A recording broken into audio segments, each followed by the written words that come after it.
बिन गुर कर्म न छुटसी।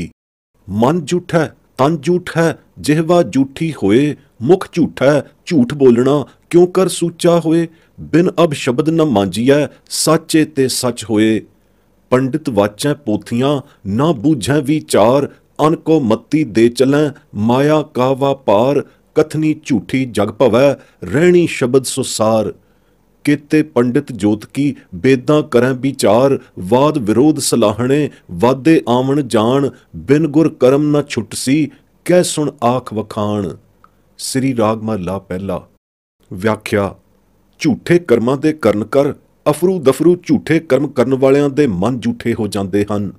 ਮਨ ਝੂਠੇ ਹੋਣ ਕਰ ਉਹਨਾਂ ਦੇ ਤਨ ਵਿੱਚ ਵੀ ਝੂਠ ਪਸਰ ਜਾਂਦੀ ਹੈ ਅਤੇ ਉਹਨਾਂ ਦੀ ਰਸਨਾ ਜਿਹਬਾ ਵੀ ਝੂਠੀ ਹੋ ਜਾਂਦੀ ਹੈ। ਝੂਠੋ ਝੂਠ ਬੋਲਣ ਕਰ ਮੁਖ ਵੀ ਉਹਨਾਂ ਦਾ ਝੂਠਾ ਹੋ ਜਾਂਦਾ ਹੈ। ਮਨ ਝੂਠੇ ਹੋ ਜਾਣ ਕਰ ਉਹ ਹੋਰ ਵੀ ਝੂਠ ਬੋਲਦੇ ਹਨ ਅਤੇ ਝੂਠੇ ਹੀ ਕਰਮ ਹੋਰ ਕਮਾਉਣ ਲੱਗ ਜਾਂਦੇ ਹਨ। ਬਸ ਝੂਠ ਨਾਲ ਲਿਬੜ ਜਾਂਦੇ ਹਨ। ਅਜਿਹੇ ਝੂਠ ਨਾਲ ਲਿਬੜਿਆਂ ਦਾ ਮੁਖ ਕਿਵੇਂ ਸੁੱਚਾ ਹੋ ਸਕਦਾ ਹੈ? ਝੂਠਾ ਹੀ ਰਹਿੰਦਾ ਹੈ ਤੇ ਮਨ ਵੀ ਝੂਠਾ। ਇਹ ਝੂਠ ਮਨ ਦੀ ਅਤੇ ਤਨ ਤੇ ਮੁਖ ਦੀ ਨਿਰੋਲ ਸੂਚੇ ਤੇ ਨਿਰਮਲ ਪਾਰਸ ਰੂਪੀ ਗੁਰ ਸ਼ਬਦ ਨਾਲ ਮਾਂਜੇ ਬਿਨਾ ਨਹੀਂ ਲੈਂਦੀ। ਸੱਚੇ ਸ਼ਬਦ ਰੂਪੀ ਪਾਰਸ ਦੇ ਪਰਸਿਆਂ ਹੀ ਸੱਚਾ ਸਿਰ ਸੱਚ ਵਾਹਿਗੁਰੂ ਰੂਪੀ ਸੱਚ ਦੀ ਪ੍ਰਾਪਤੀ ਹੁੰਦੀ ਹੈ। ਐਸੇ ਸਿਰੇ ਦੇ ਸਿਖਰਲੇ ਸੱਚ ਪ੍ਰਾਪਤ ਹੋਇਆਂ ਅਤੇ ਸੱਚੇ ਨਾਮ ਰੂਪੀ ਪਾਰਸ ਦੇ ਪਰਸਿਆਂ ਤੇ ਮਨ ਤੇ ਤਨ ਤੇ ਮੁਖ ਸਭ ਕੁਝ ਸੁੱਚਾ ਹੋ ਜਾਂਦਾ ਹੈ। ਮੈਲ ਰੂਪੀ ਝੂਠ ਦੀ ਕਾਈ ਰਾਈ ਮਾਤਰ ਵੀ ਨਹੀਂ ਰਹਿੰਦੀ। ਪੰਡਿਤ ਲੋਕ ਬਥੇਰੇ ਪੋਥੀਆਂ ਆਨਮਤ ਧਰਮੀਆਂ ਦੀਆਂ ਪੜ੍ਹਦੇ ਤੇ ਵਾਚਦੇ ਫਿਰਦੇ ਹਨ, ਪਰ ਇਹਨਾਂ ਪੋਥੀਆਂ ਦੇ ਪੜ੍ਹੇ ਤੇ ਵਾਚੇ ਤੇ ਤਤ ਵਥ ਦਾ ਵਿਚਾਰ ਉਹਨਾਂ ਦੇ ਹੱਥ ਨਹੀਂ ਆਉਂਦਾ। ਇਹਨਾਂ ਆਨਮਤ ਧਰਮ ਪੋਥੀਆਂ ਅੰਦਰ ਤਤ ਵਥ ਦਾ ਜ਼ਿਕਰ ਹੈ ਹੀ ਨਹੀਂ, ਨਮੂਦ ਮਾਤਰ ਵੀ ਨਹੀਂ। ਉਹ ਵਿਚਾਰਨ ਕਿੱਥੋਂ? ਬਸ ਇਹਨਾਂ ਆਨਮਤ ਪੁਸਤਕਾਂ ਪੋਥੀਆਂ ਵਿੱਚ ਮਾਇਆ ਦੇ ਧੰਦ ਬੰਦ ਦਾ ਵਿਚਾਰ ਹੀ ਭਰਿਆ ਪਿਆ ਹੈ। ਬਸ ਇਹੋ ਕੁਝ ਹੀ ਉਹ ਇਹਨਾਂ ਪੋਥੀਆਂ ਦੇ ਵਾਚਨ ਪੜ੍ਹਨ ਤੋਂ ਖਟਦੇ ਹਨ। ਮਾਇਆ ਵਿੱਚ ਖਪਤ ਲੁਪਤ ਹੋਣ ਦਾ ਵਿਚਾਰ ਹੀ ਖੁਦ ਖਟਦੇ ਹਨ ਅਤੇ ਦੂਜਿਆਂ ਨੂੰ ਇਸੇ ਖੁਦ ਸਿੱਖੀ ਸਿੱਖਿਆ ਦੀਆਂ ਮਤੜੀਆਂ ਕੁਮਤੜੀਆਂ ਦਿੰਦੇ ਹਨ ਅਤੇ ਦੇਈ ਜਾਂਦੇ ਹਨ। ਪੂਰਾਂ ਦੇ ਪੂਰ ਇਹ ਕੁਮਤੜੀਆਂ ਲੈ ਲੈ ਝੂਠੇ ਤੋਂ ਝੂਠੇ ਵਪਾਰ ਨਾਲ ਹੀ ਲੱਦੇ ਚਲੇ ਜਾਂਦੇ ਹਨ। ਖੁਦ ਕੁਮਤੜੀਆਂ ਦੇਣ ਹਾਰੇ ਵੀ ਇਸੇ ਮਾਇਆ ਦੀ ਵਿਚਾਰ ਦੀ ਝੂਠੀ ਖੇਪ ਨਾਲ ਲੱਦੇ ਚਲੇ ਜਾਂਦੇ ਹਨ। ਇਸ ਪ੍ਰਕਾਰ ਝੂਠੀ ਕਥਨੀ ਬਦਨੀ ਦਾ ਗ੍ਰਸਿਆ ਸਾਰਾ ਜਗਤ ਹੀ ਭਰਮਿਆਂ ਤੇ ਬਾਵਰਿਆ ਫਿਰਦਾ ਹੈ।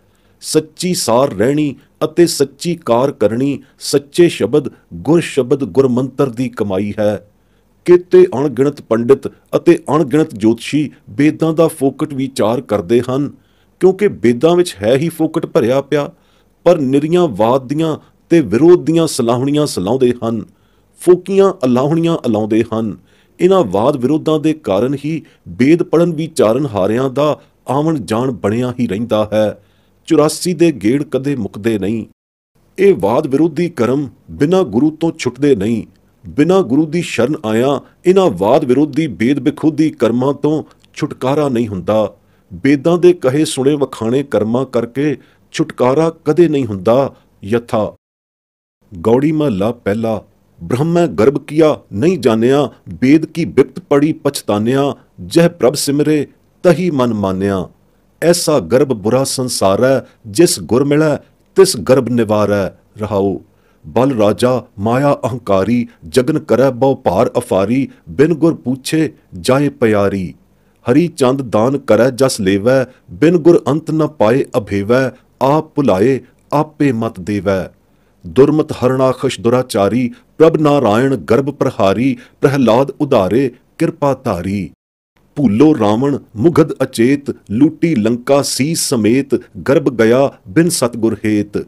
ਸਹਿਸ ਬਾਹ ਮਦ ਕੀਟ ਮੈਂ ਖਾਸਾ, ਹਰਣਾਖਸ਼ ਲੈ ਨਖੋਂ ਬਿਧਾਸਾ, ਦੈਂਤ ਸੰਘਾਰੇ ਬਿਨ ਭਗਤ ਅਭਿਆਸਾ। ਜਰਾ ਸੰਧ ਕਾਲ ਜਮਨ ਸੰਘਾਰੇ, ਰਕਤ ਬੀਜ ਕਾਲ ਨੇਮ ਬਿਦਾਰੇ, ਦੈਂਤ ਸੰਘਾਰ ਸੰਤ ਨਿਸਤਾਰੇ।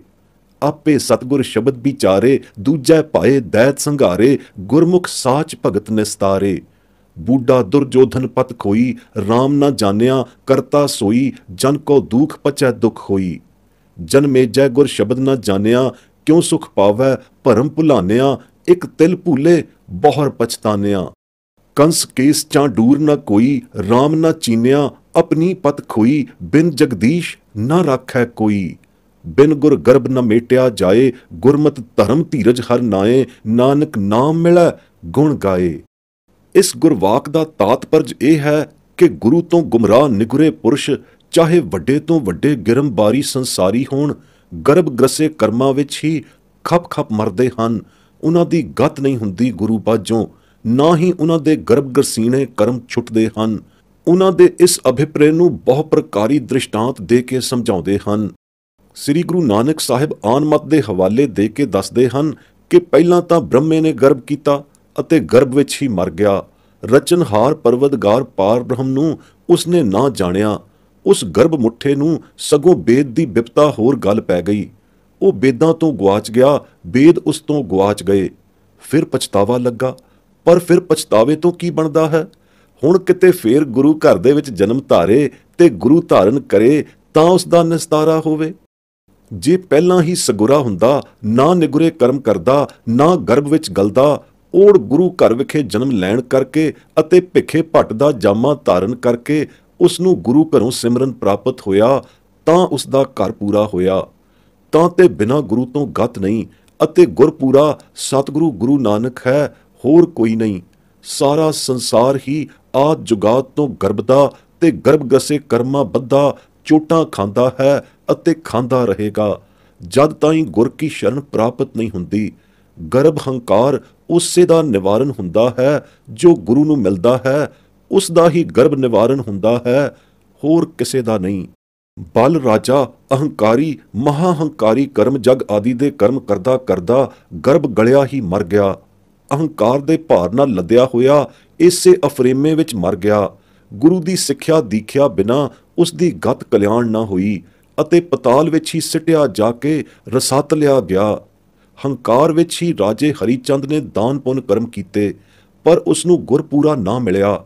ਇਸ ਕਰਕੇ ਉਸਨੇ ਅਭੇਵ ਅਤੇ ਬੇਅੰਤ ਪਾਰ ਬ੍ਰਹਮ ਦਾ ਅੰਤ ਨਾ ਪਾਇਆ। ਅਹੰਕਾਰ ਨਾਲ ਭਰਮ ਭੁਲਾਏ ਹੋਏ ਨੂੰ ਕੌਣ ਮੱਤ ਦੇਵੇ? ਗੁਰੂ ਤੁੱਠੇ ਤੇ ਹੰਕਾਰ ਕਰਮ ਉਸਦੇ ਛੁੱਟਣ ਤਾਂ ਉਸ ਦੀ ਸਦਗਤੀ ਹੋਵੇ। ਖੋਟੀ ਬੁੱਧੀ ਵਾਲਾ ਅਤੇ ਖੋਟੇ ਕਰਮਾਂ ਵਾਲਾ ਦੁਰਾਚਾਰੀ ਹਰਨਾਖਸ਼ ਅਹੰਕਾਰ ਵਿੱਚ ਆਫਰ ਬੈਠਾ। ਗੁਰੂ ਦੀ ਸੁਮਤ ਪ੍ਰਾਪਤ ਨਾ ਹੋਣ ਕਰਕੇ ਕੁਮਤ ਵਿੱਚ ਕੁਮਤਿਆ ਗਿਆ। ਗਰਭ ਪ੍ਰਹਾਰੀ ਪ੍ਰਭ ਨਾਰਾਇਣ ਦੀ ਉਸਨੇ ਸਾਰ ਨਾ ਜਾਣੀ। ਉਸਨੇ ਉਸਦੇ ਪੁੱਤਰ ਪ੍ਰਹਿਲਾਦ ਨੂੰ ਆਪਣਾ ਭਗਤ ਬਣਾ ਕੇ ਅਤੇ ਆਪਣੇ ਆਪ ਹੀ ਗੁਰੂ ਬਣ ਕੇ ਉਸ ਨੂੰ ਸੁਮਤ ਦਿੱਤੀ। ਪ੍ਰਹਿਲਾਦ ਉਸੇ ਦਾ ਪੁੱਤਰ ਉਤਪੰਨ ਕਰਕੇ ਉਸੇ ਦੇ ਹੱਥੋਂ ਚੰਡ ਚੰਡਵਾਏ ਕੇ ਉਸ ਨੂੰ ਚੰਡ ਦਿੱਤਾ।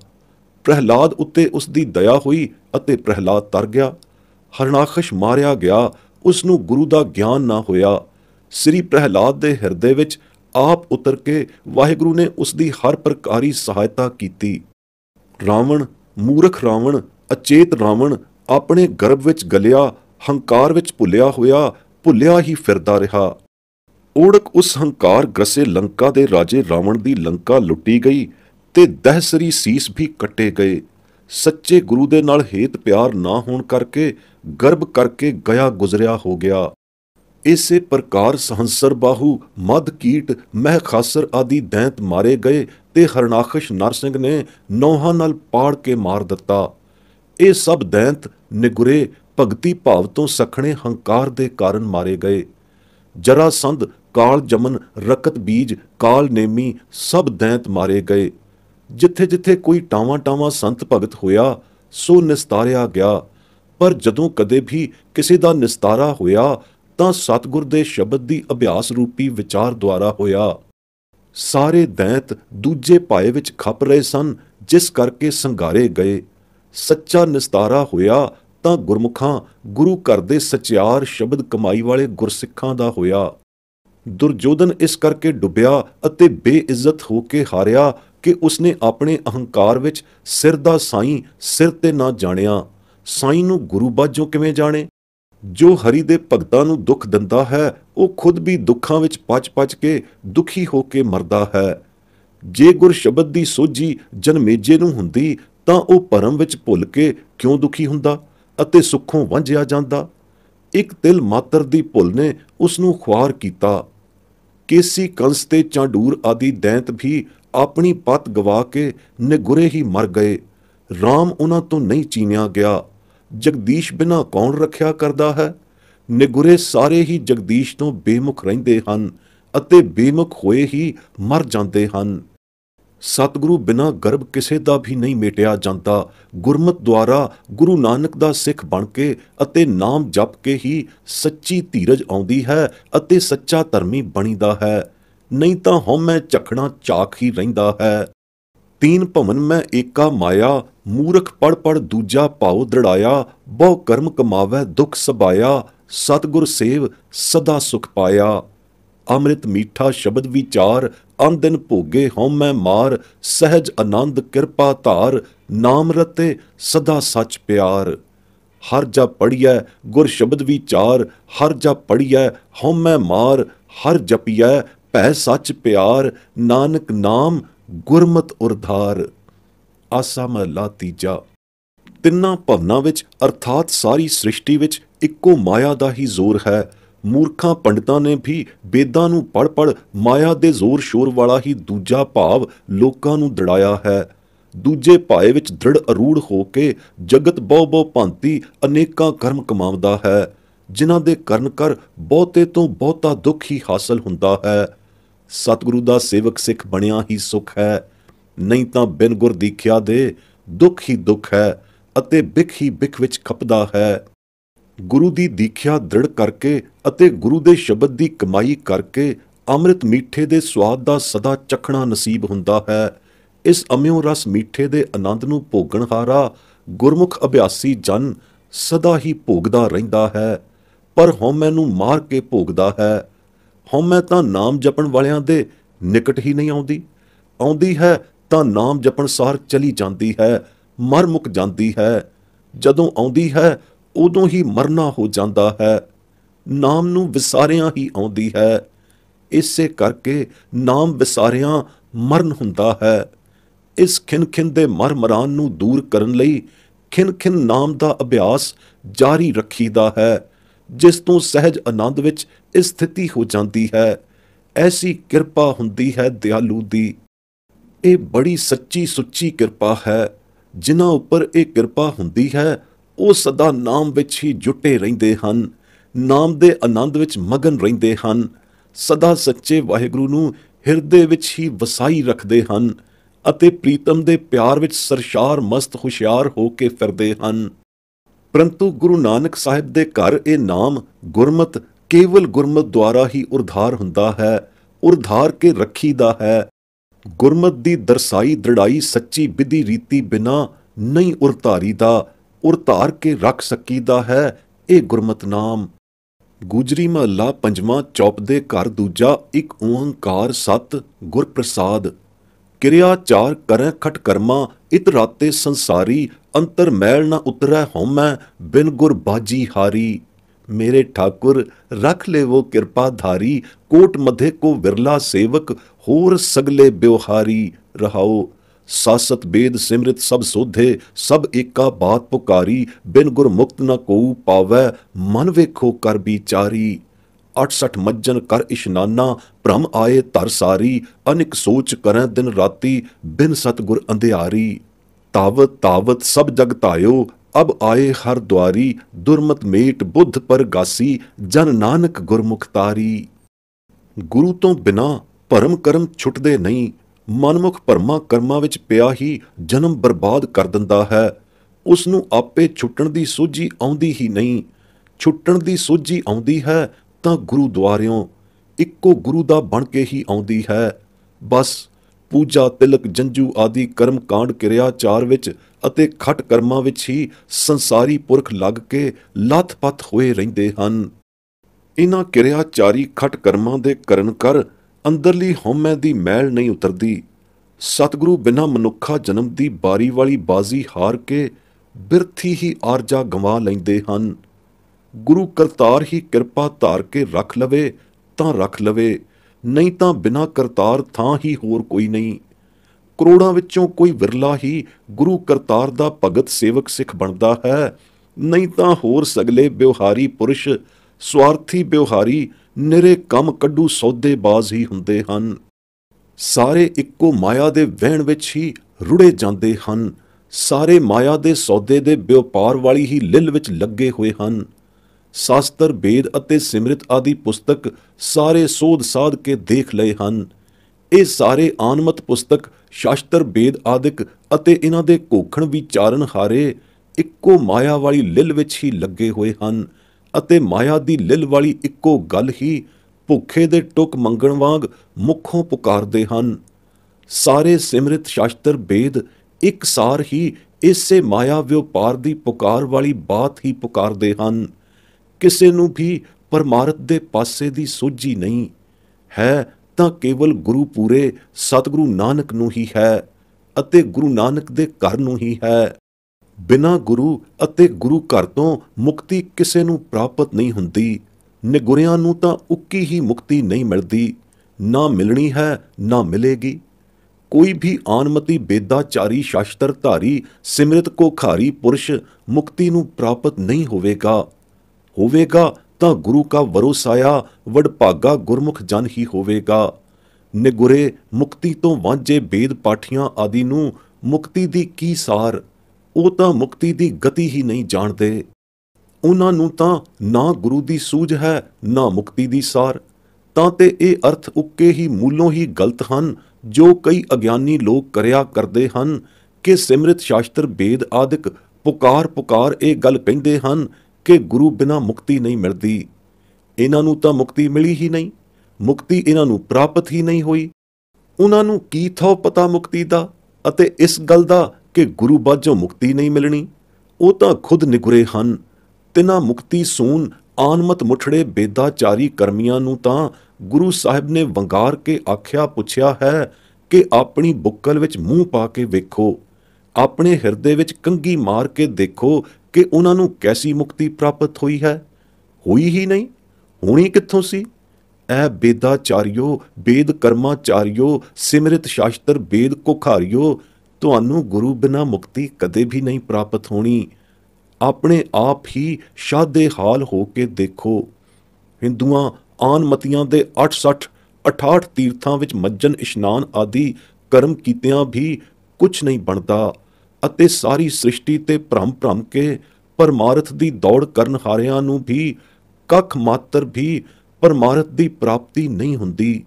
ਦਿਨੇ ਰਾਤ ਉਦਕ ਉਦਕਾਨੇ ਅਤੇ ਸੋਚ ਇਸ਼ਨਾਨੀ ਹੋਇਆਂ ਵੀ ਕੁਝ ਨਹੀਂ ਸੌਰਦਾ। ਨਿਗੁਰਿਆਂ ਦੀ ਸੁਚ ਕਿਰਿਆ ਵੀ ਐਸੀ ਹੈ ਜੈਸਾ ਮੱਜਨ ਝੂਠਾ ਚੰਡਾਲ ਦਾ ਹੈ। ਅਜਿਹੇ ਸੁਚਤਾ ਦੇ ਅਨੇਕ ਕਰਮ ਕੀਤੇ ਬਿਰਥਾ ਹੀ ਜਾਣਗੇ। ਸਤਿਗੁਰੂ ਬਿਨਾਂ ਇਸ ਅੰਧਿਆਰੀ ਕਿਰਿਆ ਕਾਰਨ ਅੰਧਿਆਰ ਅੰਨੇ ਖਾਤੇ ਵਿੱਚ ਡਿੱਗਣ ਦੀ ਦੁਰਦਸ਼ਾ ਵਿੱਚ ਪੈਣਗੇ। ਸਾਰਾ ਜਗ ਧਾਏ ਕੇ ਅਤੇ ਸਾਰੇ ਟੱਕਰਾਂ ਮਾਰ ਕੇ ਹਾਰ ਕੇ ਸਤਿਗੁਰੂ ਦੀ ਸ਼ਰਨ ਜੋ ਪੁਰਸ਼ ਆਏ ਹਨ ਅਤੇ ਹਰਿਦੁਆਰ ਦੇ ਵਾਸੀ ਭਏ ਹਨ, ਉਹਨਾਂ ਦੀ ਦੁਰਮਤ ਬੁੱਧੀ ਮਿਟ ਜਾਂਦੀ ਹੈ ਅਤੇ ਦੁਰਮਤ ਬੁੱਧੀ ਮਿਟਾ ਕੇ ਉਹਨਾਂ ਦੇ ਅੰਦਰ ਸੱਚੀ ਗੁਰਮਤ ਬੁੱਧੀ ਪ੍ਰਕਾਸ਼ਮਾਨ ਆਏ ਹੁੰਦੀ ਹੈ। ਇਹੀ ਗੁਰਮਤ ਬੁੱਧੀ ਪ੍ਰਕਾਸ਼ਨੀ ਵਾਹਿਗੁਰੂ ਦਰਸਾਵਣੀ ਬੁੱਧੀ ਗੁਰਮਤ ਗੁਰੂ ਘਰ ਦੇ ਗੁਰਮੁਖ ਜਨਾਂ ਨੂੰ ਤਾਰਨਹਾਰੀ ਹੈ। ਕਰਮ ਧਰਮ ਕਿਛ ਉਪਜ ਨ ਆਇਓ, ਨਹਿ ਉਪਜੀ ਨਿਰਮਲ ਕਰਨੀ, ਛਾੜ ਸਿਆਣਪ ਸੰਜਮ ਨਾਨਕ, ਲਾਗੋ ਗੁਰ ਕੀ ਚਰਣੀ। ਦੇਵਗੰਧਾਰੀ ਮਹਲਾ ਪੰਜਵਾਂ। ਭਾਵ ਸਾਰੀਆਂ ਸਿਆਣਪਾਂ ਤੇ ਸਾਰੇ ਸਿਆਣਪੀ ਸੰਜਮ ਆਪ ਹੁਦਰੇ ਯਤਨ ਛੱਡ ਕੇ ਗੁਰੂ ਦੀ ਚਰਨੀ ਲੱਗੇ ਬਿਨਾ, ਗੁਰੂ ਕਾ ਬਣੇ ਬਿਨਾ, ਗੁਰੂ ਘਰ ਦੀ ਦੀਖਿਆ ਸਿੱਖਿਆ ਧਾਰਨ ਕਰੇ ਬਿਨਾ ਆਪ ਹੁਦਰਿਆਂ ਸਹਿਜ ਸਿਆਣਪੀ ਸੰਜਮ ਵਾਲਿਆਂ ਕੋਲੋਂ ਨਾ ਤਾਂ ਕੋਈ ਸੁਚੱਜਾ ਕਰਮ ਧਰਮ ਉਪਜ ਆਉਂਦਾ ਹੈ, ਕਰਨਾ ਬਣ ਆਉਂਦਾ ਹੈ ਅਤੇ ਨਾ ਹੀ ਕੋਈ ਨਿਰਮਲ ਕਰਨੀ ਹੀ ਕਰਨੀ ਆਉਂਦੀ ਹੈ। ਸਤਿਗੁਰੂ ਦੀ ਓਟ ਬਿਨਾ, ਸਤਿਗੁਰੂ ਦੀ ਸਿੱਖਿਆ ਤੇ ਚੱਲੇ ਬਿਨਾ ਸਾਰੀਆਂ ਕਰਮ ਧਰਮ ਕਰਨੀਆਂ ਐਵੇਂ ਨਿਸਫਲ ਹੀ ਜਾਂਦੀਆਂ ਹਨ। ਭਾਵੇਂ ਆਪ ਹੁਦਰੇ ਕਰਮ ਧਰਮ ਸਾਰੇ ਹੀ ਸੰਜਮੀ ਸਿਆਣਪਾਂ ਵਾਲੇ ਜ਼ੋਰ ਤਾਣ ਲਾ ਕੇ ਕੀਤੇ ਜਾਣ, ਇਹਨਾਂ ਗੁਰਗਮਤਾਹੀਣ ਕਰਮਾਂ ਧਰਮਾਂ ਕਰਨੀਆਂ ਤੋਂ ਛੁਟਕਾਰਾ ਨਹੀਂ ਹੁੰਦਾ, ਕਦਾਚਿਤ ਹੋ ਹੀ ਨਹੀਂ ਸਕਦਾ। ਸ਼ਲੋਕ ਮਹਲਾ ਚੌਥਾ। ਬਿਨ ਸਤਿਗੁਰ ਸੇਵੇ ਜੀ ਕੇ ਬੰਧਨਾ, ਜੇਤੇ ਕਰਮ ਕਮਾਹੇ, ਬਿਨ ਸਤਿਗੁਰ ਸੇਵੇ ਠਵਰ ਨਾ ਪਾਵਹੀ, ਮਰ ਜੰਮੈ ਆਵੈ ਜਾਹੇ, ਬਿਨ ਸਤਿਗੁਰ ਸੇਵੇ ਫਿੱਕਾ ਬੋਲਣਾ, ਨਾਮ ਨਾ ਵਸੈ ਮਨ ਆਏ, ਨਾਨਕ ਬਿਨ ਸਤਿਗੁਰ ਸੇਵੇ ਜੰਪੁਰ ਬੱਧੇ ਮਾਰੀਆਂ, ਮੂੰਹ ਕਾਲਾ ਉੱਠ ਜਾਹੇ। ਬਿਹਾਗੜੇ ਕੀ ਵਾਰ। ਭਾਵ ਸਤਿਗੁਰੂ ਨੂੰ ਸੇਵੇ ਬਿਨਾ ਅਰਥਾਤ ਸਤਿਗੁਰ ਦਾ ਸੇਵਕ ਸਿੱਖ ਹੁਕਮੀ ਬੰਦਾ ਬਣੇ ਬਿਨਾ ਜਿਹੜੇ ਅਨਮਤੀਏ ਲੋਕ ਕਰਮ ਕਮਾਉਂਦੇ ਹਨ, ਭਾਵੇਂ ਕਿੰਨੇ ਹੀ ਕਰਮ ਕਰ ਕਰ ਥੱਕਣ, ਕਰਦੇ ਕਰਦੇ ਭਾਵੇਂ ਮਰ ਮਿਟਣ, ਉਹ ਕਰਮ ਉਹਨਾਂ ਦੇ ਜੀਵ ਆਤਮਾ ਨੂੰ ਬੰਧਨ ਰੂਪ ਹੋ ਕੇ ਚਿਮੜ ਜਾਂਦੇ ਹਨ, ਕਰਮ ਕਰਨ ਹਾਰਿਆਂ ਨੂੰ 84 ਦੇ ਗੇੜ ਵਿੱਚ ਪਾ ਦਿੰਦੇ ਹਨ। ਬਿਨਾਂ ਸਤਿਗੁਰੂ ਦੇ ਸੇਵਿਆਂ ਸਿੱਖ ਸੇਵਿਆਂ ਅਜਿਹੇ ਹਉਮੈ ਬੰਧਨੀ ਕਰਮ ਕਰਨ ਵਾਲੇ ਠੌਰ ਨਹੀਂ ਪਾਉਂਦੇ, 84 ਵਿੱਚ ਹੀ ਘੁੰਮਦੇ ਰਹਿੰਦੇ ਹਨ, ਸਥਿਤੀ ਨਹੀਂ ਪਾਉਂਦੇ, ਮਰ ਮਰ ਜੰਮਦੇ ਤੇ ਜਮ ਜਮ ਮਰਦੇ ਹੀ ਰਹਿੰਦੇ ਹਨ, ਲੱਖ 84 ਜੂਨਾਂ ਵਿੱਚ ਆਉਂਦੇ ਜਾਂਦੇ ਹੀ ਰਹਿੰਦੇ ਹਨ, ਟਿਕਣੇ ਨਹੀਂ ਪਾਉਂਦੇ। ਬਿਨਾਂ ਸਤਿਗੁਰੂ ਦੇ ਸੇਵਕ ਸਿੱਖ ਬਣਿਆ ਤੇ ਸਤਿਗੁਰੂ ਦੇ ਹੁਕਮਾਂ ਉੱਪਰ ਚੱਲੇ ਬਿਨਾਂ ਉਹਨਾਂ ਦੇ ਕਰਮ ਧਰਮ ਕਰਨੀ ਆਦਿਕ ਤਾਂ ਫੋਕੇ ਹੋਣੇ ਹੀ ਸੀ, ਉਹਨਾਂ ਦੇ ਖਿਆਲ ਬੋਲ ਬਚਨ ਵੀ ਫਿੱਕੇ ਹੀ ਹੁੰਦੇ ਹਨ, ਐਵੇਂ ਅਰਲ ਬਰਲ ਹੀ ਮੂੰਹੋਂ ਬੋਲਦੇ ਰਹਿੰਦੇ ਹਨ, ਕਿਉਂਕਿ ਉਹਨਾਂ ਦੇ ਮਨਾਂ ਦੇ ਅੰਦਰ ਨਾਮ ਨਹੀਂ ਵਸਿਆ ਹੁੰਦਾ। ਨਿਗੁਰਿਓਂ ਸਗੁਰੇ ਬਣੇ ਬਿਨਾਂ ਨਾਮ ਕਿਸੇ ਵੀ ਆਨਮਤ ਕਰਮੀ ਮਤਸਰੀ ਆਦਮੀ ਦੇ ਮਨ ਵਿੱਚ ਨਹੀਂ ਆ ਸਕਦਾ। ਨਾਮ ਬਿਹੂਣਿਆਂ ਨਾਮਹੀਣਿਆਂ ਦੇ ਸਭ ਕਰਮ ਥੋਥੇ ਹੀ ਹੁੰਦੇ ਹਨ।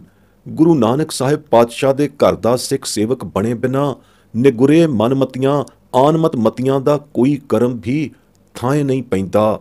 ਉਹ ਅਗਾਹਾਂ ਜਾ ਕੇ ਜਮਾਂ ਦੇ ਵਸ ਪੈ ਕੇ ਜਮਾਂ ਦੀ ਮਾਰ ਖਾਂਦੇ ਹਨ ਅਤੇ ਇੱਥੋਂ ਉਹਨਾਂ ਕਰਮ ਕਰਤੂਤਾਂ ਦੇ ਕਾਰਨ ਮੂੰਹ ਕਾਲੇ ਲੈ ਕੇ ਹੀ ਚਲੇ ਜਾਂਦੇ ਹਨ। ਤਾਂ ਤੇ ਮੂੰਹ ਕਾਲੇ ਕਰਨ ਵਾਲੇ ਕਰਮਾਂ ਨੂੰ ਮਤ ਕਰੋ। ਓਏ ਭਲਿਓ ਲੋਕੋ, ਇਹ ਕਰਮ ਤੁਹਾਨੂੰ ਜੰਮਪੁਰੀ ਨੂੰ ਬੰਨ੍ਹ ਕੇ ਲੈ ਜਾਣਗੇ, ਫੇਰ ਪਛਤਾਉਣਾ ਪਵੇਗਾ। ਹੁਣੇ ਤੋਂ ਹੀ ਇਹ ਕਰਮ ਕਰਨੇ ਤਿਆਗ ਦੇਵੋ, ਨਹੀਂ ਤਾਂ ਨਾਨਕ ਬਿਨ ਸਤਿਗੁਰ ਭੇਟੇ ਜਗ ਅੰਧ ਹੈ, ਅੰਧੇ ਕਰਮ ਕਮਾਏ। ਸ਼ਲੋਕ ਮਹਲਾ ਤੀਜਾ, ਬਿਹਾਗੜੇ ਕੀ ਵਾਰ। ਭਾਵ ਸਤਿਗੁਰੂ ਨੂੰ ਭੇਟੇ ਬਿਨਾ ਅਰਥਾਤ ਸਤਿਗੁਰੂ ਧਾਰਨ ਕੀਤੇ ਬਿਨਾ ਨਿਗੁਰਿਓਂ ਸਗੁਰੇ ਬਣੇ ਬਿਨਾ ਸਾਰਾ ਜਗ ਅੰਨਾ ਹੀ ਹੈ ਅਤੇ ਅੰਨੇ ਹੀ ਕਰਮ ਕਮਾਉਂਦਾ ਹੈ।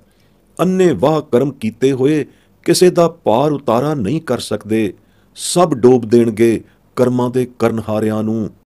ਜਤ ਸਤ ਸੰਜਮ ਕਰਮ ਕਮਾਵੈ, ਬਿਨ ਗੁਰ ਗਤ ਨਹੀਂ ਪਾਈ, ਨਾਨਕ ਤਿਸਨੋ ਸ਼ਬਦ ਬੁਝਾਏ, ਜੋ ਜਾਏ ਪਵੈ ਹਰ ਸ਼ਰਨ ਆਈ। ਵਡਹੰਸ ਮਹਲਾ ਤੀਜਾ।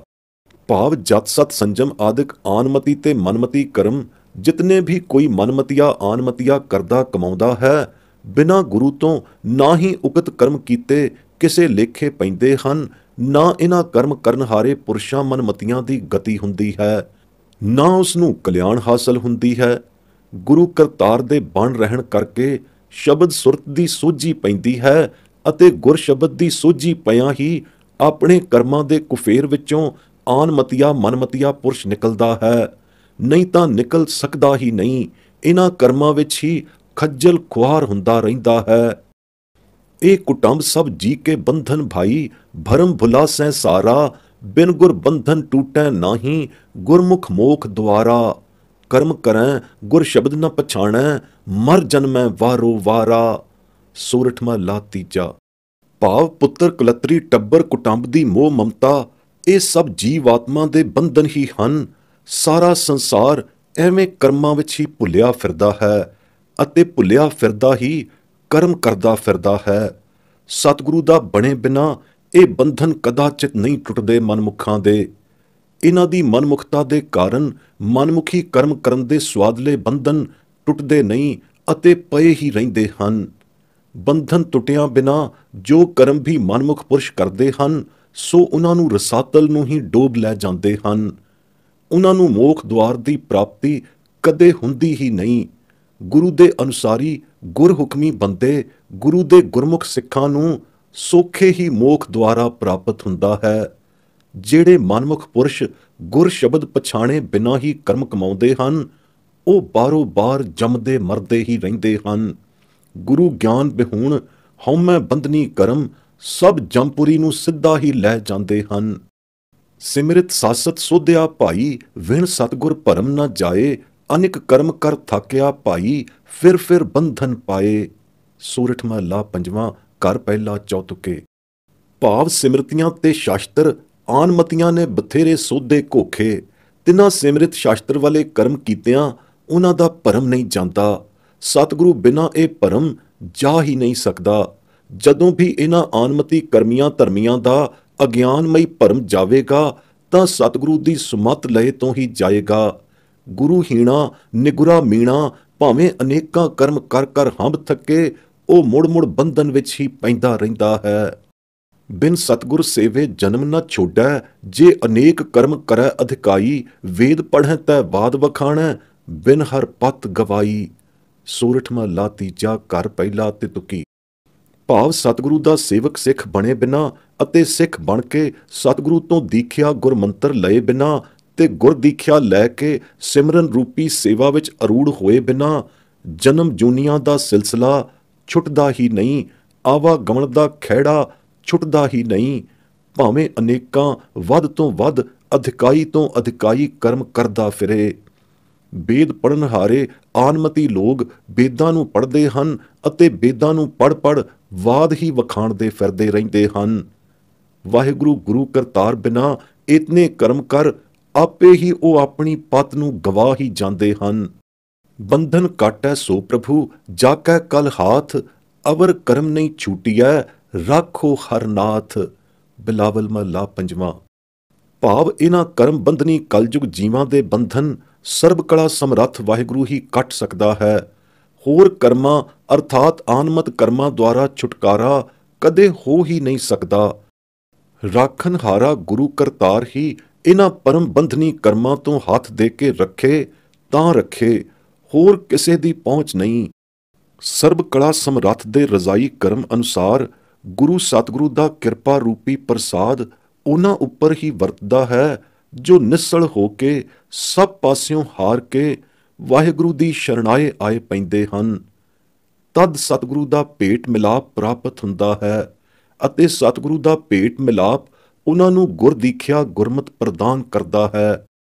ਇਸ ਗੁਰ ਦੀਖਿਆਤੀ ਗੁਰਮਤ ਪ੍ਰਦਾਨਤਾ ਦੁਆਰਾ ਉਹਨਾਂ ਨੂੰ ਗੁਰਮਤ ਨਾਮ ਦੀ ਪ੍ਰਾਪਤੀ ਗੁਰੂ ਦੁਆਰਿਓਂ ਹੁੰਦੀ ਹੈ, ਜਿਸ ਦੀ ਕਮਾਈ ਕਰਨ ਕਰਕੇ ਉਹਨਾਂ ਦੀ ਕਲਿਆਣ ਹੋ ਜਾਂਦੀ ਹੈ ਅਤੇ ਉਹਨਾਂ ਦੇ ਕੀਤੇ ਸਭ ਕਰਮਾਂ ਦੇ ਬੰਧਨ ਟੁੱਟ ਜਾਂਦੇ ਹਨ। ਬਿਨ ਸਾਚੇ ਕਿਉਂ ਛੂਟੀਐ ਹਰ ਗੁਣ ਕਰਮ ਮਣੀ, ਆਪ ਛਡਾਏ ਛੂਟੀਐ ਵੱਡਾ ਆਪ ਧਣੀ। ਰਾਮਕਲੀ ਮਹਲਾ ਪਹਿਲਾ ਦੱਖਣੀ ਓਅੰਕਾਰ। ਭਾਵ ਸੱਚੇ ਵਾਹਿਗੁਰੂ ਦੇ ਸੱਚੇ ਵਾਹਿਗੁਰੂ ਨਾਮ ਬਿਨਾਂ ਕਿਉਂ ਛੁਟੀਐ, ਕਿਵੇਂ ਛੁਟਕਾਰਾ ਹੋਵੇ। ਛੁਟਕਾਰਾ ਹੁੰਦਾ ਹੈ ਤਾਂ ਸੱਚੇ ਨਾਮ ਦੀਆਂ ਕਮਾਈਆਂ ਕਰਕੇ ਹੀ ਹੁੰਦਾ ਹੈ। ਵਾਹਿਗੁਰੂ ਦੇ ਗੁਣਾਂ ਰੂਪੀ ਸਿਫਤ ਸਲਾਹੀ ਸੱਚੇ ਨਾਮ ਦੀ ਮਣੀ ਪਾਰਸ ਕਣੀ ਦੇ ਪਰਸਿਆਂ ਤਤਕਾਲ ਹੀ ਨਿਸਤਾਰਾ ਹੋ ਜਾਂਦਾ ਹੈ ਅਤੇ ਸਭ ਕਰਮ ਕੱਟੇ ਜਾਂਦੇ ਹਨ।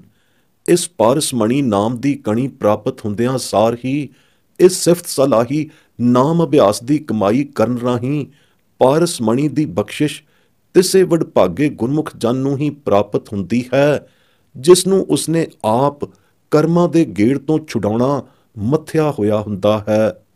ਬਸ ਉਸ ਦੀ ਬਖਸ਼ਿਸ਼ ਦੁਆਰਾ ਹੀ ਉਸ ਦੇ ਛੁਡਾਏ ਹੀ ਛੁੱਟੀ ਦਾ ਹੈ।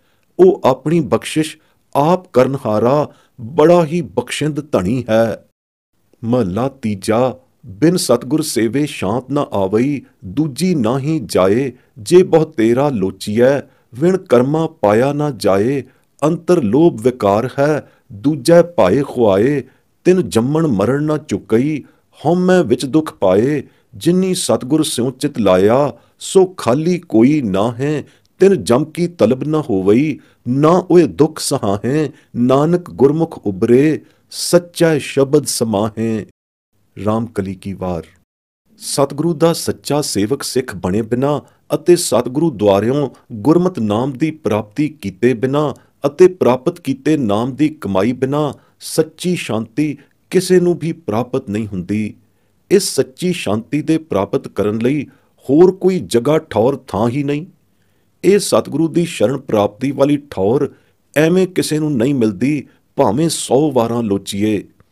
ਆਪਣੀ ਲੋਚਣੀ ਕਰ ਆਪਣੀ ਲੋਚੀ ਦੇ ਮਨ ਉਕਤ ਕਰਮ ਕੀਤਿਆਂ ਪ੍ਰਾਪਤੀ ਨਹੀਂ ਹੁੰਦੀ। ਪ੍ਰਾਪਤੀ ਹੁੰਦੀ ਹੈ ਤਾਂ ਉੱਚੇ ਭਾਗਾਂ ਕਰਕੇ, ਉਸ ਦੀ ਬਖਸ਼ਿਸ਼ ਕਰਕੇ, ਸਭ ਬਖਸ਼ਿਸ਼ੀ ਕਰਮ ਕੀਤਿਆਂ ਪ੍ਰਾਪਤੀ ਹੁੰਦੀ ਹੈ। ਵਿਣ ਕਰਮਾਂ ਦੇ ਇਹ ਗਤੀ ਪ੍ਰਾਪਤ ਨਹੀਂ ਹੁੰਦੀ। ਜਦੋਂ ਸ਼ਾਂਤੀ ਪੁੰਜ ਸ਼ਾਂਤੀ ਦਾਤਾ ਸਿਫਤ ਸਲਾਹੀ ਗੁਰਮਤ ਕਰਮ ਦੁਆਰਾ ਆਏ ਪ੍ਰਾਪਤ ਹੁੰਦਾ ਹੈ, ਉਦੋਂ ਨਾਲ ਹੀ ਇਹ ਗੁਰਮਤ ਸਲਾਹਣੀ ਸ਼ਾਂਤੀ ਵੀ ਆਪੋਂ ਹੀ ਆਏ ਪ੍ਰਾਪਤ ਹੁੰਦੀ ਹੈ। ਬਸ ਗੁਰਮਤ ਨਾਮ ਅਭਿਆਸੀਆਂ ਨੂੰ ਹੀ ਸ਼ਾਂਤ ਪੂੰਜੀਆ ਸ਼ਾਂਤ ਰਸੀਆ ਰਿਸਾਲੂ ਪ੍ਰਾਪਤ ਹੁੰਦਾ ਹੈ ਅਤੇ ਸ਼ਾਂਤੋ ਸ਼ਾਂਤ ਰਸੀੜਾ ਨਾਮ ਪ੍ਰਾਪਤ ਹੁੰਦਾ ਹੈ। ਇਸ ਨਾਮ ਸ਼ਾਂਤੀ ਤੋਂ ਸਖਣੇ ਫੋਕਟ ਕਰਮ ਕਾਂਡੀਆਂ ਦੇ ਅੰਦਰ ਲੋਭ ਵਿਕਾਰ ਹੀ ਪ੍ਰਬਲ ਹੋ ਕੇ ਸਮਾਇਆ ਰਹਿੰਦਾ ਹੈ। ਉਹ ਸਾਕਤ ਮਨਮੁਖੀ ਲੋਭ ਵਿਕਾਰ ਅੰਦਰ ਰਤੀਏ ਪੁਰਸ਼ ਦੂਜੇ ਪਾਏ ਵਿੱਚ ਖੁਆਏ ਰਹਿੰਦੇ ਹਨ ਅਤੇ ਉਹਨਾਂ ਬੇਮੁਖ ਹੋਇਆਂ ਦੀ ਇਹੋ ਗਤੀ ਹੁੰਦੀ ਹੈ। ਦੂਜੇ ਪਾਏ ਵਿੱਚ ਖੁਆਏ ਖਪਤ ਹੋਇਆਂ ਅਭਾਗੇ ਮਨਮੁਖਾਂ ਦਾ ਜੰਮਣਾ ਤੇ ਮਰਨਾ ਚੁੱਕਦਾ ਹੀ ਨਹੀਂ।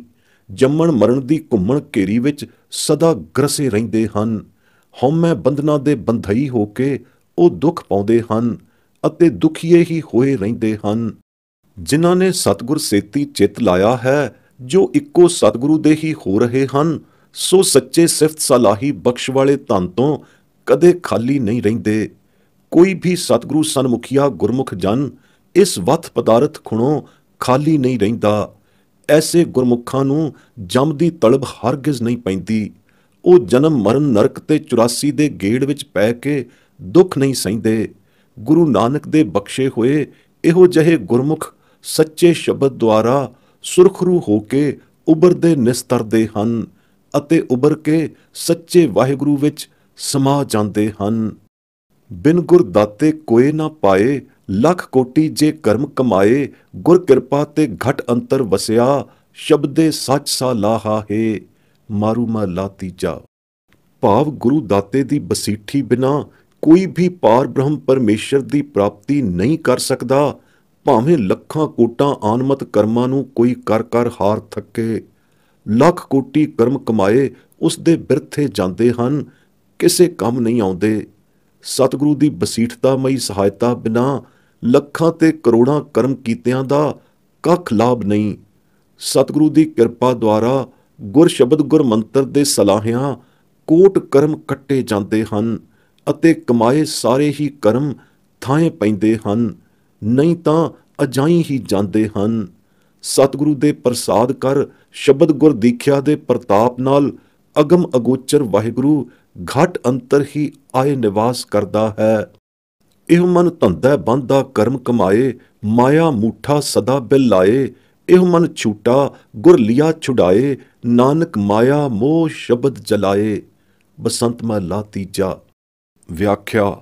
ਆਮ ਲੋਕ ਆਪਣੇ ਮਨ ਦੇ ਅਧੀਨ ਹੋ ਕੇ ਹੀ ਸਾਰੇ ਕਰਮ ਕਮਾਉਂਦੇ ਹਨ ਅਤੇ ਪੰਚ ਭੂਤਕ ਮਨੁਆਂ ਸਾਰਿਆਂ ਦਾ ਮਾਇਆ ਮੋਹ ਵਿੱਚ ਹੀ ਮਨੂਰ ਹੋਇਆ ਪਿਆ ਹੈ ਅਤੇ ਸੰਸਾਰਕ ਧੰਦ ਬੰਦ ਵਿੱਚ ਹੀ ਲੱਥ-ਪੱਥ ਹੋਇਆ ਰਹਿੰਦਾ ਹੈ ਅਤੇ ਧੰਦਿਆਂ ਵਿੱਚ ਬੰਨਿਆ ਹੋਇਆ ਹੀ ਕਰਮ ਕਮਾਉਂਦਾ ਹੈ ਅਤੇ ਮਾਇਆ ਦਾ ਮੁੱਠਿਆ ਹੋਇਆ ਚੀਖ ਪੁਕਾਰ ਕਰਦਾ ਰਹਿੰਦਾ ਹੈ। ਇਹ ਮਨੁਆ ਇਹਨਾਂ ਮਾਇਕ ਬੰਧਨਾਂ ਵਿੱਚੋਂ ਤਾਂ ਹੀ ਛੁੱਟਦਾ ਹੈ ਜਦੋਂ ਸਤਿਗੁਰ ਦਇਆਲ ਇਸ ਨੂੰ ਛੁਡਾ ਲੈਂਦਾ ਹੈ। ਸਤਿਗੁਰੂ ਦਾ ਛੁਡਾਇਆ ਹੀ ਛੁੱਟਦਾ ਹੈ। ਮਾਇਆ ਦਾ ਮੋਹ ਗੁਰ ਸ਼ਬਦ ਦੁਆਰਾ ਹੀ ਜਲਾਇਆ ਜਾਂਦਾ ਹੈ। ਬਹੁ ਕਰਮ ਕਰੇ ਸਤਿਗੁਰੂ ਨਹੀਂ ਪਾਇਆ, ਬਿਨ ਗੁਰ ਭਰਮ ਭੂਲੇ ਬਹੁ ਮਾਇਆ, ਹਉਮੈ ਮਮਤਾ ਬਹੁ ਮੋਹ ਵਧਾਇਆ, ਦੂਜੈ ਭਾਏ ਮਨਮੁਖ ਦੁਖ ਪਾਇਆ। ਆਪੇ ਕਰਤਾ ਅਗਮ ਅਥਾਹਾ, ਗੁਰ ਸ਼ਬਦੀ ਜਪੀਐ ਸਚ ਲਾਹਾ, ਹਾਜ਼ਰ ਹਜ਼ੂਰ ਹਰ ਵੇ ਪਰਵਾਹਾ, ਨਾਨਕ ਗੁਰਮੁਖ ਨਾਮ ਸਮਾਹਾ। ਮਲਾਰ ਮਹਲਾ ਤੀਜਾ। ਵਿਆਖਿਆ। ਜਦ ਤਾਈਂ ਸਤਿਗੁਰੂ ਨਹੀਂ ਭੇਟਿਆ ਜਾਂਦਾ, ਗੁਰੂ ਧਾਰਨ ਨਹੀਂ ਕੀਤਾ ਜਾਂਦਾ, ਉਦੋਂ ਤਾਈਂ ਨਿਗੁਰਿਆਂ ਦੇ ਕਰਮ ਕੀਤੇ ਚਾਹੇ ਕਿੰਨੇ ਹੀ ਬਾਹਲੇ ਹੋਣ, ਸਭ ਬਿਰਥੇ ਹੀ ਜਾਂਦੇ ਹਨ। ਮਾਇਆ ਦੇ ਭਰਮ ਵਿੱਚ ਭੁੱਲੇ ਹੋਏ ਹੀ ਗੁਰੂਹੀਣ ਨਿਗੁਰੇ ਪੁਰਸ਼ ਕਰਮ ਕਰਦੇ ਫਿਰਦੇ ਹਨ। ਇਹਨਾਂ ਆਨਮਤ ਕਰਮਾਂ ਦੇ ਕਰਨ ਕਰ ਹਉਮੈ ਮਮਤਾ ਦੀ ਹੀ ਬਹੁਤੀ ਮੈਲ ਵੱਧਦੀ ਹੈ। ਮਨਮੁਖ ਨਿਗੁਰੇ ਸਭ ਹਉਮੈ ਮਮਤਾ ਦੇ ਮਲੀਨ ਕਰਮ ਕਮਾਉਂਦੇ ਹੋਏ ਦੂਜੇ ਭਾਏ ਦੇ ਬਹੁਤ ਦੁੱਖ ਪਾਉਂਦੇ ਹਨ। ਆਪ ਤਾਂ ਕਰਤਾ ਪੁਰਖ ਵੱਡ ਅਗੰਮ ਹੈ, ਜਿਸ ਦੀ ਗਮਤਾ ਕੋਈ ਵੀ ਨਹੀਂ ਪਾ ਸਕਦਾ।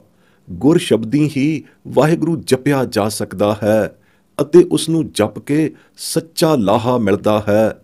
ਸੱਚਾ ਲਾਹਾ ਗੁਰ ਦੀਖਿਆ ਦੁਆਰਾ ਪ੍ਰਾਪਤ ਹੋਏ ਅਤੇ ਗੁਰਮਤੀ ਹੀ ਜਪੇ ਜਪਾਏ ਸ਼ਬਦ ਦੁਆਰਾ ਹੀ ਮਿਲਦਾ ਹੈ। ਗੁਰਮਤ ਨਾਮ ਨੂੰ ਹੀ ਜਪਣ ਕਰਕੇ ਸੱਚਾ ਲਾਹਾ ਪ੍ਰਾਪਤ ਹੁੰਦਾ ਹੈ। ਗੁਰ ਸ਼ਬਦੀ ਹੀ ਨਾਮ ਜਪਿਆ ਜਾ ਸਕਦਾ ਹੈ।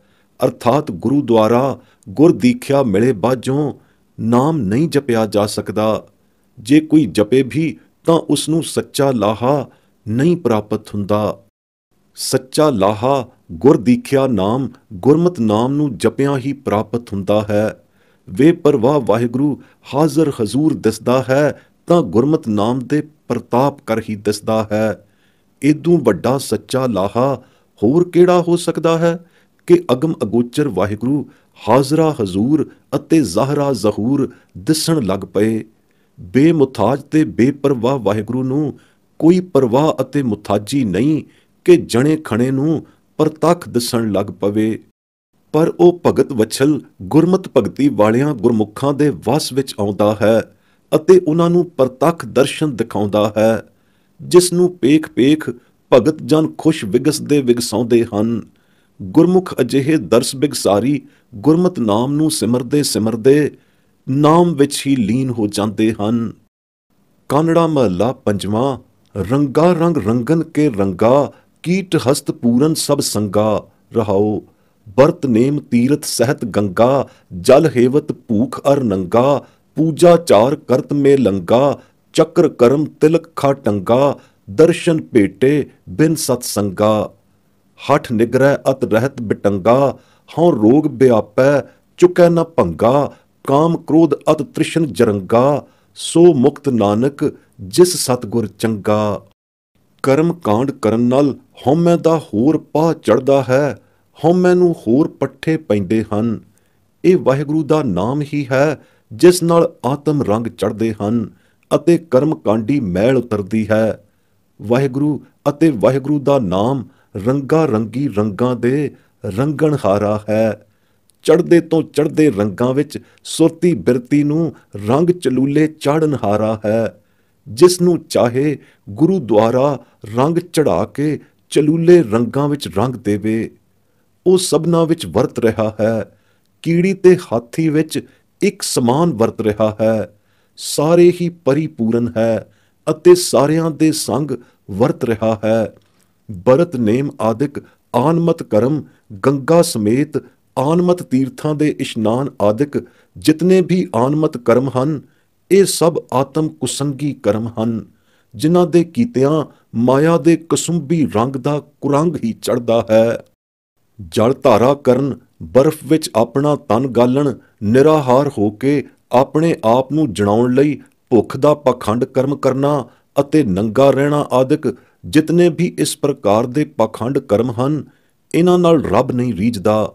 ਅੰਗਾਂ ਨੂੰ ਮੇਲ ਕੇ ਚੌਕੜੇ ਜਮਾ ਕੇ ਪੂਜਾ ਆਚਾਰੀ ਕਰਮ ਕਰਨੇ, ਤਨ ਤੇ ਚੱਕਰ ਆਦਿ ਚਿੰਨ੍ਹ ਲਾਉਣ ਵਾਲੇ ਕਰਮ, ਕਈ ਪ੍ਰਕਾਰ ਦੇ ਤਿਲਕ, 6 ਚੱਕਰ ਤਨ ਤੇ ਅੰਗਾਂ ਤੇ ਲਾਉਣ ਵਾਲਾ, ਖਟ ਦਰਸ਼ਨਾ, 6 ਦਰਸ਼ਨ ਨੂੰ ਵੀ ਮੰਨਣਾ ਅਤੇ ਖਟ ਦਰਸ਼ਨੀ ਕਰਮ ਕਰਨੇ, ਇਹ ਕਰਮ ਸਭ ਫੋਕਟ ਹਨ।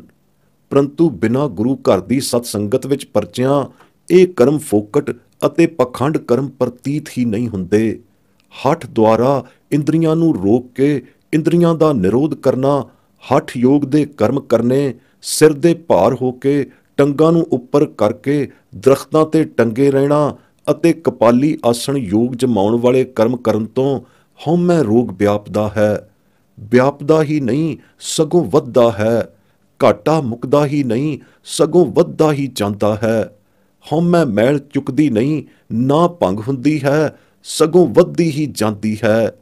ਜਿਤਨੇ ਇਹ ਕਰਮ ਹਨ, ਸਭ ਕਾਮ ਕ੍ਰੋਧ ਅਤੇ ਤ੍ਰਿਸ਼ਨਾ ਵਿੱਚ ਜਾਲਣ ਵਾਲੇ, ਤ੍ਰਿਸ਼ਨਾ ਅਗਨੀ ਵਿੱਚ ਦਗਧ ਕਰਨਹਾਰੇ ਹਨ। ਜਿਨ੍ਹਾਂ ਨੂੰ ਸਭ ਤੋਂ ਚੰਗੇ, ਸਭ ਤੋਂ ਉੱਚੇ ਸੁੱਚੇ ਸਤਿਗੁਰੂ ਨਾਨਕ ਦੀ ਭੇਟਨਾ ਹੋਈ ਹੈ, ਉਹ ਬਚ ਸਕਦੇ ਹਨ। ਸਤਿਗੁਰੂ ਦੇ ਭੇਟੇ ਬਾਝੋਂ ਸਭ ਲੋਕਾਈ ਕਰਮ ਕਾਂਡ ਵਿੱਚ ਹੀ ਭਟਕਦੀ ਫਿਰਦੀ ਹੈ।